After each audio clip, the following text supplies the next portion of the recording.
হঠাৎ করে আমাদের এলাকায় শুরু হতে যাচ্ছে বিশ্বযুদ্ধ, আর সেই যুদ্ধের জন্য আমরা সম্পূর্ণ প্রস্তুতি নিয়ে রেখেছি। আর সেটা কিভাবে নিলাম, কি করলাম, তা থাকবে আজকের ভিডিওতে।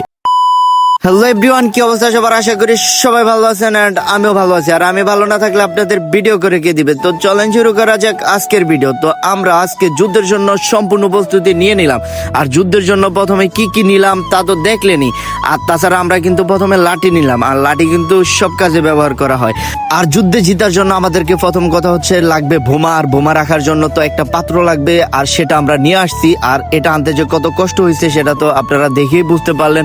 আর যাই হোক, আমাদের কিন্তু বোমার জন্য যেই জিনিস রয়েছে বারুদ, এই যে বারুদ, আমরা কিন্তু বারুদগুলাকে সুন্দরভাবে গুছিয়ে নিচ্ছি, আর সেটা কিন্তু আপনাদেরকে দেখানোর চেষ্টা করতেছি। কিন্তু দুঃখের বিষয় হচ্ছে আমার সামনে যেহেতু আমার বড় ভাইরা রয়েছে, তারা সবকিছু প্রস্তুত করতেছে, আমি জাস্ট ভিডিও করতেছি। আর যাই হোক, বারুদগুলাকে রেখে তারপরে আপনাদেরকে বুলেটগুলাকে দেখানোর চেষ্টা করতেছি, আর তারপরে পিস্তলগুলাকে দেখানোর চেষ্টা করতেছি। তারপরে পিস্তলগুলাকে আগুন ধরিয়ে দিলাম। কি যুদ্ধের কথা বলে আবার কি শুরু করে দিলাম। যাই হোক, বুলেটগুলাকে নেড়ে চেড়ে তারপর তেলে ভেজে নিলাম। তারপরে কি শুরু করে দিলাম, কি আমরা যে আগুন ধরিয়ে দিলাম। ও আচ্ছা, আপনাদের বুঝতে ভুল হয়েছে, আমরা এখানে বোমাগুলা রাখছি, আর এগুলাতে আগুন না দিলে ফুটবো কিভাবে? যাই হোক, আমরা শুরু করে দিলাম যুদ্ধ। কিন্তু যুদ্ধ করার জন্য এই চাচাই বেস্ট। কিরে ভাই, উনি তো বেস্ট, উনি বলতেছেন না, উনি বলতেছে তুমি ভালো হবে। যাই হোক, যুদ্ধের জন্য আমি নেমে পড়লাম। আমি কিন্তু যুদ্ধে যাই করি, অনেক কিছু পারি, যা ভিডিওতে বলি না। যুদ্ধের জন্য আমি প্রস্তুত হয়ে গেলাম, মানে যুদ্ধ একবারে ফাটাফাটি হবে। যাই হোক, আমার লাত্তি জাবাই করে দিচ্ছে, বলতেছে তুমি যুদ্ধ করতে পারবে না, তোমার সাহস নাই। তারপরে যুদ্ধ শুরু করে দিল আমাদের চাচা। যাই হোক, আমাদের চাচা কিন্তু যুদ্ধে এত এক্সপার্ট যা বলার বাইরে। সে কিন্তু বারবার বলতেছে তুমি চাইলে আসতে পারো যুদ্ধ করার জন্য, কিন্তু কথা হচ্ছে আমার চেয়ে আরো এক্সপার্ট হচ্ছে আমার আরেক বড় ভাই। যাই হোক, উনি বলতেছে ভাই তুমি পারো না, তুমি কি উল্টাপাল্টা বলতেছো, যুদ্ধের জন্য আমরা হচ্ছি সর্বদা শ্রেষ্ঠ, কারণ আমরা তোমাদের বড় ভাই।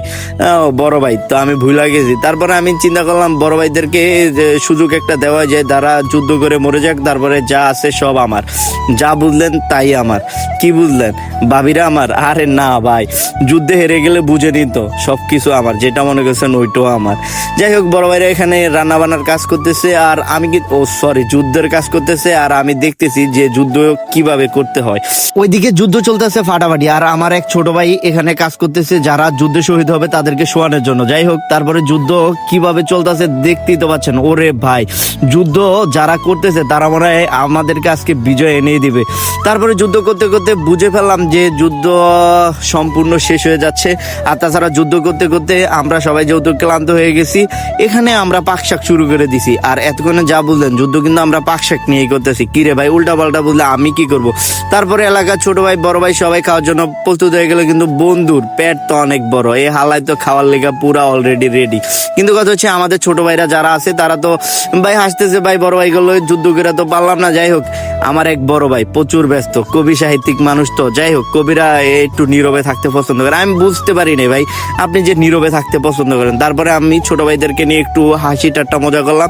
তারপরে দেখলাম আমাদের যুদ্ধ তো শেষ, এখন তো আমাদের খাওয়ার পালা। আর খাওয়ার পালা মানে তো বুঝেন। আর আমি কিন্তু কথা কইতে পারি বেশি, খাইতে পারি কম, আর সেটা কিন্তু ভিডিওতেই দেখতে পারবেন। যাই হোক, আমি কিন্তু চিন্তা করতেছি যুদ্ধ যেহেতু শেষ হয়ে গেল, আর যুদ্ধের জন্য প্রস্তুতি করা সবকিছু যেহেতু রেডি হয়ে গেল, আর আমরা কিন্তু এখন খাইতে বসবো। আরে ভাই, যুদ্ধ মতো কিছুই না, আমরা এলাকায় ছোটখাটো করে একটা বিরিয়ানির খিচুড়ি যাই হোক একটা আয়োজন করছিলাম। যাই হোক, সেখানে বড় ভাই, ছোট ভাই, ভাই ব্রাদার, গ্রামের সবাই ছিল। আয়োজনটা এত সুন্দর হবে আমি কখনো কল্পনাই করতে পারিনি। আর বিশেষ করে ধন্যবাদ দিতে চাই আমার চাচাকে, আমার বাজানকে। যাই হোক, এত সুন্দর করে পাক করছে যা বলার বাইরে। সে কিন্তু পাক করলে মুখের থেকে স্বাদ কিন্তু 2 দিন পর্যন্ত যায় না, এটা বাস্তব। যাই হোক, অনেক অনেক পাক সুন্দর হয়েছে, আর এলাকার ভাই ব্রাদার সবাই মিলা পেট ভইরা খাইছে। আর তাছাড়া এরকম মাঝে মধ্যে পার্টি দিলে খারাপ হয় না।